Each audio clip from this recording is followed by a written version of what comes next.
On est au bout du parc Villemain, qui est un jardin public, donc du 10e arrondissement. On a fait une petite parcelle de jardin partagé qui fait à peu près 500 mètres carrés. On a une convention avec la ville de Paris qui est matérialisée par le panneau main verte qui est sur la cabane. La charte main verte, elle a des principes très simples, hein. L'accueil, l'explication au public, et puis l'éducation à l'environnement, la nature et la biodiversité. Les jardiniers de l'association passent beaucoup plus de temps à montrer au public, à discuter avec les visiteurs. On leur dit, tu vois, je suis en train de tailler la plante, là. Ou alors je suis en train d'arracher les mauvaises herbes. Ah bon, c'est quoi les mauvaises herbes? On discute comme ça, c'est assez drôle. C'est de la sensibilisation par l'action en fait. Je fais des tas d'interventions dans les écoles où je présente mes photos sur la biodiversité, sur les insectes pollinisateurs, les abeilles. Et je pense que c'est extrêmement intéressant de sensibiliser les gamins pour voilà, leur dire tu sais, la ville, c'est pas seulement des rues, des bagnoles. Si tu sais regarder, tu vas y voir plein de choses.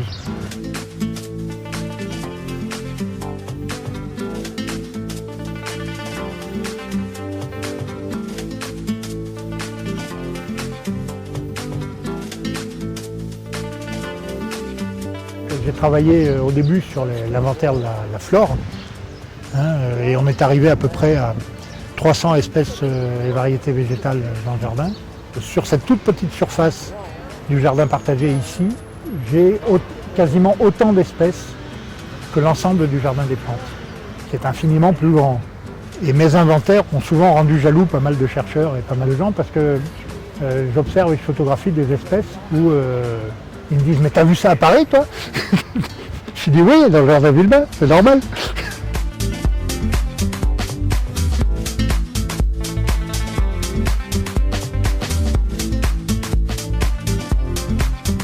Il suffit de créer un petit jardin dans la ville pour créer un petit oasis de biodiversité.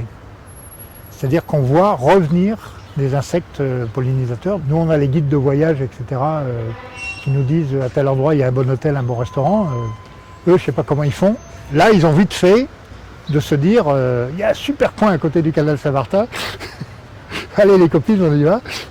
Là, les gens sont purement consommateurs d'espace et de paysage. Ça a un effet déstressant évident. Hein. Ça leur permet de se sortir la tête de leur bureau, de leur truc. Je pense qu'il faut, c'est pas qu'ils le reproduisent eux-mêmes, ça serait peut-être trop ambitieux, mais qu'ils essayent de le faire peut-être sur leur balcon un petit peu, ou que ça soit dans leur tête. Au moins que ça soit dans leur tête.